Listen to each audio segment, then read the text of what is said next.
Perikatan Nasional semakin bercelaru dan juga keliru. Kenapa sahabat semua? Ini yang menarik ya untuk saya kongsikan bersama dengan Anda ya daripada penganalisis politik. Begitu juga dengan Parti Bersatu yang semakin menuju kepada kehancuran kerana kuasa, kerana berlawan ya bertinju di antara mereka sendiri dan sebagainya. Jadi banyak perkara yang berlaku antara PAS, Bersatu, Perikatan Nasional ini yang kelihatannya bercelaru dan juga keliru dengan perjuangan mereka. Jadi apakah perkara itu sahabat semua? Ini yang menarik ya untuk saya kongsikan. Tapi sebelum saya teruskan, jangan lupa juga untuk terus support Orang Dapat Channel dengan cara tekan butang subscribe, like dan share. Semari kita ikuti berita gempa hari ini. Sokongan terhadap Najib dedah kekeliruan Perikatan Nasional. Jadi itu antara kata-kata yang dikeluarkan oleh penganalisis politik yang ada di dalam negara kita. Yaitu Azmi Hasan berkata, Muhyiddin Yassin bergelut menguruskan gabungan itu dan pilihan terbaik adalah berdiam diri daripada menyebabkan pertikaian dalam Bersatu terus menjadi teruk.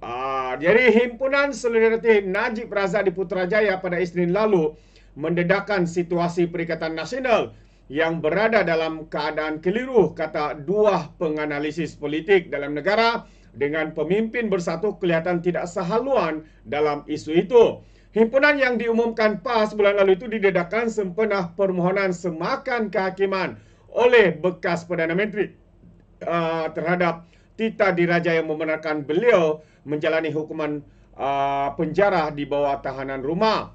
Jadi niat PAS dalam menganjurkan acara itu segera dipersoalkan pelbagai pihak, meskipun ahli Majlis Tertinggi UMNO Puan Zakasi mendakwa ia mencerminkan populariti Najib yang masih kukuh katanya.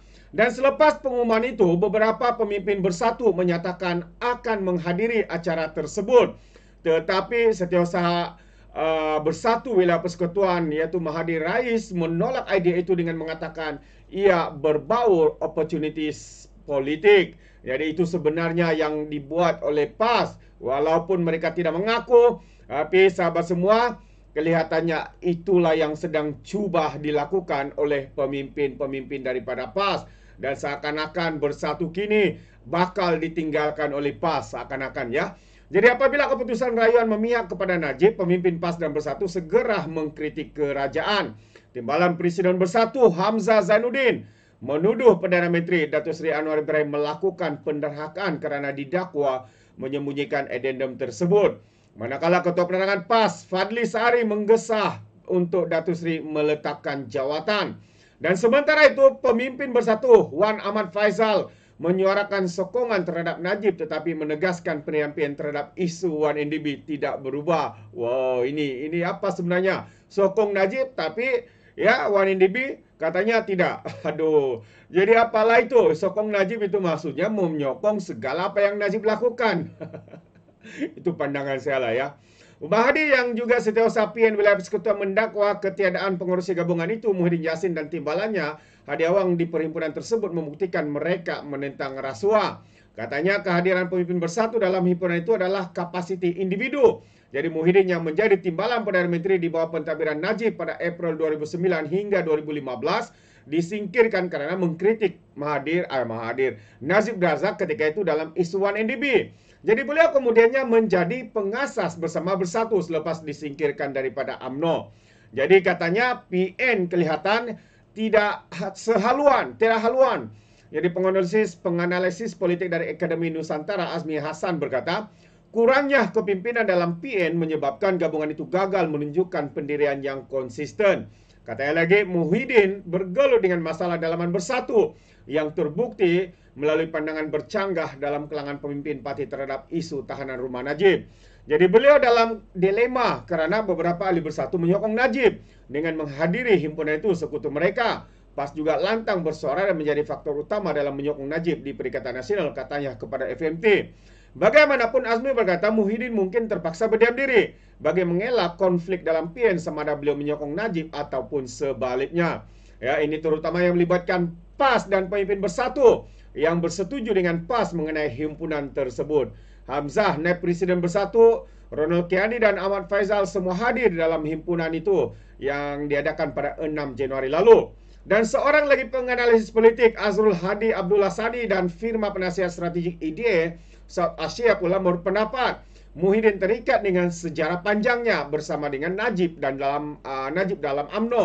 Namun segala-galanya mungkin dalam politik Malaysia. Jika memulihkan hubungan dengan Najib, boleh membawa Muhyiddin kembali berkuasa, beliau akan melakukannya. Azrul berkata PN kelihatan tidak mempunyai strategi jelas terhadap Najib dan matlamatnya adalah menggugat kestabilan kerajaan untuk mengambil alih tanpa melalui pilihan raya. Benar, ini yang kita dengar. Ahmad Fadli dalam kenyataan awalnya tahun barunya mengatakan bahawa mungkin akan terjadi dalam satu sejarah yang mana kerajaan hari ini akan ditumbangkan katanya untuk tahun 2025 ini. Begitulah fikiran mereka. Tidak habis-habis untuk menumbangkan kerajaan yang ada pada hari ini.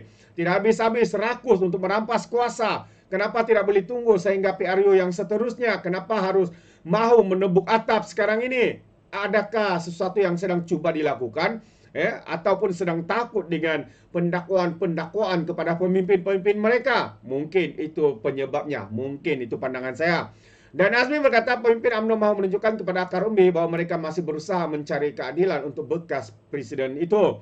PAS dan Bersatu pula cuba menunjukkan bahawa mereka lebih mengambil berat terhadap Najib berbanding UMNO. Ini bagi mendapatkan manfaat politik dalam kalangan penyokong UMNO.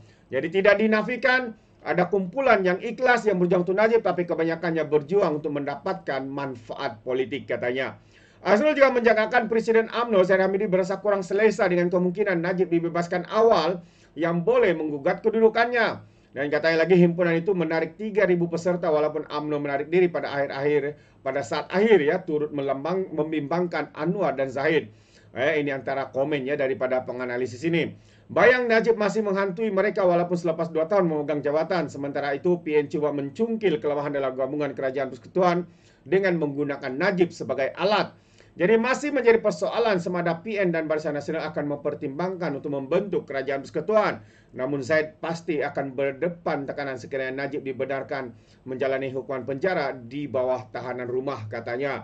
Jadi sebenarnya kalau Najib ini dikenakan tahanan di rumah, bagi kita itu tidak akan menggugat kerajaan ini. Karena apa? Najib masih lagi dianggap sebagai banduan, sebagai pesalah ya di dalam kes beliau dan juga tidak akan terlibat secara langsung di dalam politik ya karena masih dianggap sebagai banduan. Lainlah kalau dia diberikan pengampunan penuh. Mungkin ini sebenarnya yang cuba dilakukan oleh PAS Perikatan Nasional Bersatu.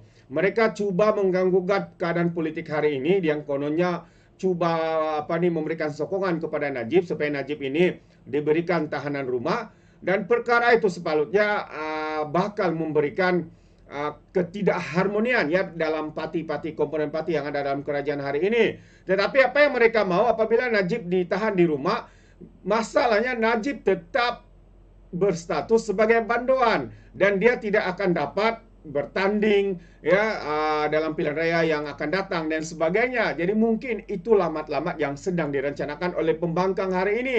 Biarkan Najib ditahan di rumah, tapi ya kerajaan hari ini pula penyokong-penyokong UMNO pula mahu menyokong Najib. Akhirnya mereka mahu mengganggu-gugat kerajaan yang ada pada hari ini. Mungkin itu yang direncanakan oleh pembangkang ya, itu pandangan saya sahabat semua.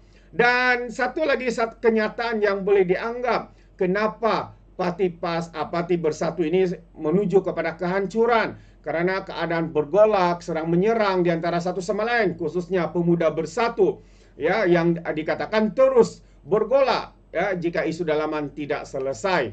Jadi itu antara kenyataan daripada penganalisis politik. Jadi sekali lagi Azmi Hassan berkata isu dalaman itu mungkin tercetus kerana masih ada yang merasa tidak puas hati dengan keputusan pemilihan parti Bersatu Oktober yang lalu. Jadi tidak puas hati keputusan pemilihan parti mungkin menjadi puncak kecelaruan dalam organisasi Pemuda Bersatu, sehingga seorang daripada Exco meletak jawatan portfolio diberi Ketua Muhammad Hilman Ildam, kata penganalisis. Jadi semalam Wan Mior Sarfat Nakiyuddin Samsudin mengakui meletak jawatan Ketua Biro Profesional dan Sukarelawan Pemuda Bersatu kerana mempunyai perbezaan dengan Hilman, namun kekal sebagai Exco. Kedudukan dimenanginya pada pemilihan Sabtu yang lalu. Jadi fellow Majlis Profesor Negara Azmi Hassan berkata, perkembangan itu menunjukkan pergolakan masih belum reda, walaupun Presiden Muhyiddin Yassin sebelumnya mendakwa setiap sayap dalam Bersatu bertaut semula selepas pemilihan. Bertaut lah ya katakan. Tapi kita nampak mereka serang menyerang, bergolak, huru hara dan sebagainya. Jadi menurutnya bukan rahasia pemilihan itu menyaksikan perpecahan Bersatu kepada beberapa kem, membabitkan pemimpin tertentu bagi menguasai jawatan. Jadi seharusnya bila dikatakan kedua-dua kem ini mempunyai wakil masing-masing, keadaan sepatutnya lebih reda. Tiada pertikaian berkait keputusan pemilihan. Jadi saya berpendapat situasi menang-menang tidak sepatutnya membawa masalah. Tapi sekarang kita lihat ada Exco Pemuda Bersatu letak jawatan, iaitu portfolio lantikan ketua, katanya kepada AFMT. Azmi juga tidak menolak kemungkinan Pemuda Bersatu yang pemilihannya disifatkan paling panas akan terus bergolak jika isu dalaman membabitkan Hilman dan Wan Mior tidak diselesaikan segera. Kalau pimpinan atasan tak tunjuk kepimpinan, lagi banyak pergolakan boleh jadi, katanya. Jadi sudah pasti lemahkan Bersatu dan secara tidak langsung Perikatan Nasional menjelang PRU kerana tiada kesatuan, katanya. Wow. Ini kerana kedua-dua dilihat bertikam lidah dengan Hilman meminta Wan Mior berhenti mengajar cara menguruskan organisasi itu selepas ditegur Exco terbabit. Adun Gombak Setiatu turut menggesa Wan Mior menyerahkan segala dokumen pentadbiran ketika menjadi Setiausaha Kerja Pemuda Bersatu di era pentadbiran Wan Ahmad Faizal, ya, yang mengapply sayap tersebut. Wow, habislah.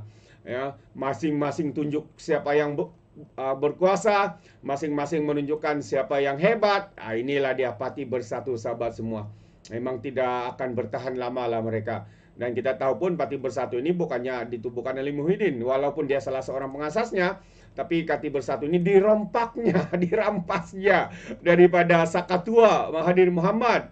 Dan akhirnya Mahathir hari ini terpaksa menerimanya dan bersama dengan Perikatan Nasional.